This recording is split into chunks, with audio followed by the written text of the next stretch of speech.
Herzlich willkommen zu einem neuen Video in unserer Serie im Vergleich Kettenöler und Kettenspray. Unsere Caballeros sind jetzt vom Nordkap zurück, haben einige Kilometer hinter sich und ich darf jetzt den Matthias begrüßen, der mit den beiden Caballeros unterwegs war, und wir wollen euch einfach ein bisschen erzählen, wie die letzten Kilometer so abgelaufen sind, was wir bisher für Erfahrungen gemacht haben und welche Daten wir gesammelt haben.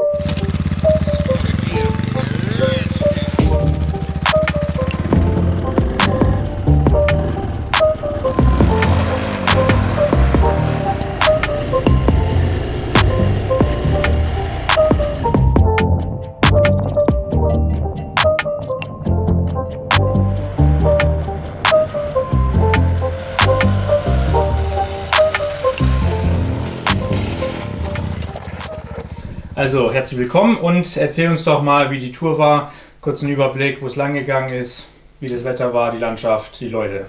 Genau.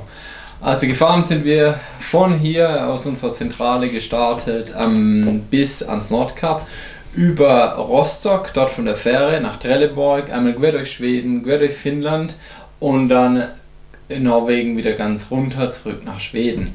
Genau, das Wetter war, so wie man es erwartet, in Skandinavien durchwachsen. Ja. Von diesen 7000 Kilometern, die wir gefahren sind, sind wir etwa 1100 Kilometer im Regen gefahren oder bei nasser Straße, 200 Kilometer im Gelände. Ja, wir sind viele lange Strecken durch Seen und Wälderlandschaften gefahren. Wir haben viele Kilometer gemacht bei moderatem Tempo, Norwegen 80 km/h, Schweden öfter mal 90 km/h. Genau, auf der deutschen Autobahn hatten wir 35 Grad, ich glaube das war der heißeste Tag des Jahres. Konnten mit den Caballeros auch nicht schneller wie 110 fahren, weil die einfach zu heiß geworden sind. Wir haben ja eine Temperaturerfassung dran vom Motor und ging dann bis auf über 115 Grad, da mussten wir dann langsam machen. Am Nordkap hatten wir 8 Grad. In Skandinavien generell, wenn man abends in einem Birkenwäldchen steht, dann lässt man am besten das Visier zu des Helmes, weil man sonst schlicht und ergreifend von den Mücken aufgefressen wird. Ja, also es war erlebnisreich, es war intensiv, wir sind die 7000 Kilometer in 8 Tagen gefahren. Genau, haben viel gesehen, ich bin immer noch ein bisschen müde davon, muss ich sagen, ja, es war kein Erholungsurlaub. Okay, also war erlebnisreich, wie du schon gesagt hast. Wie sieht es denn mit den Motorrädern aus? Wie haben die mitgemacht? Hattet ihr unerwartete Pannen, Aussetzer und ja, wie ist die Reisetauglichkeit auch? Das war eine deutlich längere Strecke, als wir zuletzt in Frankreich unterwegs waren. Genau, also Reisetauglichkeit, muss ich sagen, ist wirklich überraschend gut. Dadurch, dass die gefahrenen Geschwindigkeiten gar nicht so hoch waren, haben sich die Caballeros eigentlich sehr wohl gefühlt. Auch im Gelände war das, wie wir es schon erfahren hatten, haben sie eine gute Figur gemacht. Auch Regen war kein Problem. Unser Gepäcksystem hat wirklich super funktioniert, da gab es keinerlei Probleme. So waren wir eigentlich rundum zufrieden, ja. Besonders toll war es natürlich auch in den Pässen. Wir sind diesen Trollstigen gefahren in Norwegen, da es ja wirklich enge Bergpässchen auch gibt, und da machen sich die 150 Kilo Leergewicht wirklich positiv bemerkbar. Ja, auf dem Rückweg dann aber, als wir an einem Samstagabend zurück nach Schweden gefahren sind, auf dem Heimweg Höhe Göteborg, lief nach einem Tankstopp die ich gefahren bin, die rote Caballero, leider nicht mehr gut an. Ja, widerwillig hat er eine weiße Fahne hinten rausgeblasen, und in dem Zeitpunkt war klar, dass die Zylinderkopfdichtung beschädigt ist. Wir sind dann auch ein paar Kilometer später dann komplett liegen geblieben. Morgens um 3:30 auf dem schwedischen Standstreifen haben wir dann Support gebraucht, und ein schwedischer Abschlepper hat uns zurück bis zur Fähre gekarrt nach Trelleborg. Genau. Haben dann in Deutschland einen Transporter gemietet, wo wir beide eingeladen haben und gemeinsam zurückgefahren sind. Okay, ja.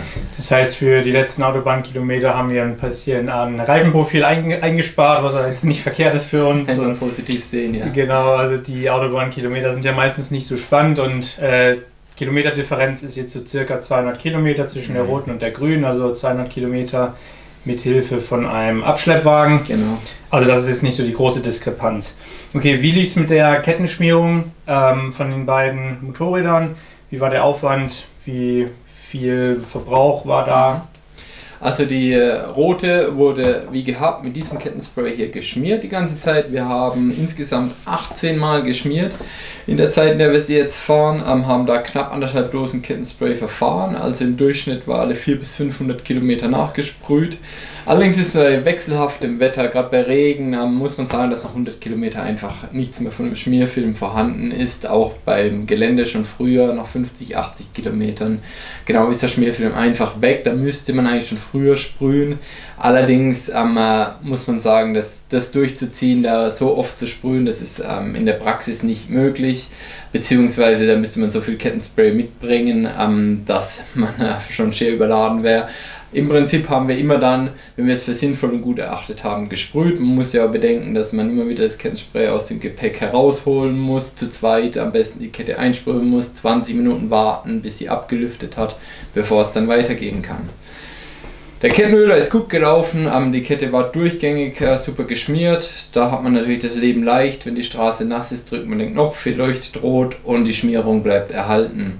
Von daher gab es da keine Probleme. Hier haben wir jetzt in der kompletten Zeit, in diesen 8700 Kilometern, haben wir knapp 90 Milliliter Kettenöl verfahren. Das entspricht unseren Erfahrungswerten. Genau, und damit sind wir eigentlich zufrieden gewesen. Okay, also die Messergebnisse, die haben wir auch schon vorliegen. Die beiden Kettensätze oder Antriebsstränge sind ja noch, sage ich mal, auf gleicher Höhe. Da hat sich jetzt nicht nur ein klares Bild abgezeichnet. Die Dokumentation haben wir natürlich auch auf unserem Blog veröffentlicht, aber ja, was werden wir jetzt weiter unternehmen? Oder da gibt es ja auch noch ein Thema, was du gleich ansprechen wirst, was den Antriebsstrang betrifft. Also was ist jetzt dran, was müssen wir machen? Genau, also ganz klar, die rote bekommt eine neue Zylinderkopfdichtung, die ist in der Reparatur.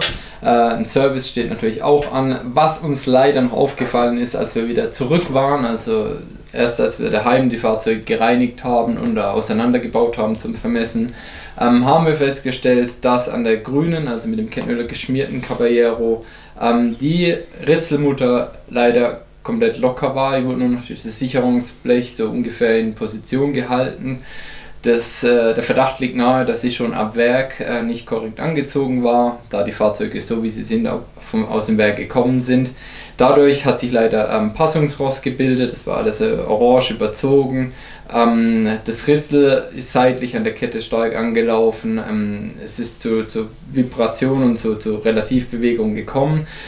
Was dazu geführt hat, dass dieses Ritzel eigentlich schon fast verschlissen ist. Das ist natürlich nicht so, wie es sein sollte. Das ist auch etwas ärgerlich für unseren Vergleich. Im Zuge dessen muss man auch sagen, dass beide Ruckdämpfer von den Fahrzeugen schon verschlissen sind.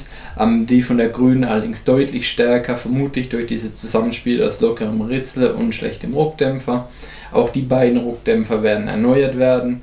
Beim Ritzelthema haben wir uns dazu entschieden, da wir den Test natürlich weiterführen wollen. Mit diesem Ritzel macht das aber wenig Sinn, da wir hier einfach zu viel Verschleiß schon haben, genau der dieser Ritzelmutter geschuldet ist, dass wir an beide Fahrzeuge neue Ritzel verbauen werden, damit wir da einfach wieder mit einem vernünftigen Stand weitermachen können. Eventuelle Vorschädigungen der Kette bei der grünen Caballero hoffen wir, dass die minimal sind durch diese Aktion. Genau, die Längungen und der Verschleiß, hat der Johannes gerade schon gesagt, ist ähnlich. Genau, ist natürlich jetzt ärgerlich, aber ich denke, das ist die Realität, sowas kann passieren und wir werden das weiter dokumentieren, genau, und das haben wir natürlich auch alles aufgenommen in unsere Liste. Ja, also wie du schon gesagt hast, ja, das sind Dinge, die passieren können, die eben Motorradfahrer auch wieder fahren. Das müssen wir jetzt einfach mal so mitnehmen, auch als Erfahrung. Wir hoffen natürlich, dass im Verlauf des Projekts sich ein klareres Bild abzeichnet, von den beiden Schmiersystemen auch. Aber wir haben ja noch ein paar Kilometer vor uns, die wir fahren wollen. Genau, eine Kundenservice ist halt sowieso auffällig, also dass sie nochmal durchgecheckt wird dann von unserem Vertragshändler, das er die macht, und dann sollten die Caballeros hoffentlich bald möglich wieder fit und vor Kraft strotzend bei uns in der Garage stehen, dass es weitergehen kann. Das vielleicht noch als kleinen Ausblick, was wir noch vorhaben. Dieses Jahr ist noch geplant, dass wir noch eine Runde in die Alpen gehen. Ist ja vor der Haustür und eigentlich immer schön. Also eine kleine Herbstausfahrt machen, ein bisschen mehr Geländeanteil auch reinbringen. Das ist noch geplant und wir würden uns auch noch wünschen, dass es klappt, eine kleine Wintertour zu machen. Das heißt, mal richtig in den Schnee rein mit den Caballeros, dass sie dann auch alle ja, Temperaturen oder wie sagt man, Natureinflüsse auch mitnehmen können. Da hoffen wir natürlich, dass es Schnee gibt. Ne? Genau, das wäre die Voraussetzung dafür, dass auch Schnee vorhanden ist. Das sind noch so die beiden Sachen, was wir dieses Jahr angehen wollen, wenn sich die Gelegenheit und Zeit auch ergibt. Sind wir mal gespannt. Genau, aber wir haben auf jeden Fall schon mal einiges an Daten gesammelt. Die sind, wie gesagt, alle auf unserem Blog veröffentlicht. Den Link dazu findet ihr unten in der Videobeschreibung. Da könnt ihr nachschauen, wenn ihr konkrete Fragen auch habt. Könnt ihr euch gerne mal bei uns melden. Und ja, ich würde sagen, wir sind schon um einiges an Erfahrung auch reicher. Wir freuen uns auch wirklich drauf, wie es noch weitergeht, was wir für Informationen oder Daten noch weiter sammeln können. Aber bisher sind wir mit dem Projekt sehr zufrieden. Positive Rückmeldung allerseits auch zu den Motorrädern. Die machen sich immer gut auf der Straße. Also wir sind natürlich auch generell sind wir zufrieden mit den Caballeros, muss man ganz klar sagen. Natürlich trüben diese Defekte oder Mängel das Bild etwas, allerdings machen sie wirklich sehr viel Spaß zu fahren und wie du gesagt hast, ja, sie erregen auch immer wieder positiv Aufmerksamkeit. Ja, die Leute freuen sich auch an den Fahrzeugen. Ja, das ist ja schön. Also wir freuen uns ja genauso und genau, sind wir sehr zufrieden bisher und sind gespannt, was noch kommt. Soweit erstmal, dann würde ich sagen, bis zum nächsten Video. Dranbleiben und abonnieren. Einen schönen Tag noch. Tschüss.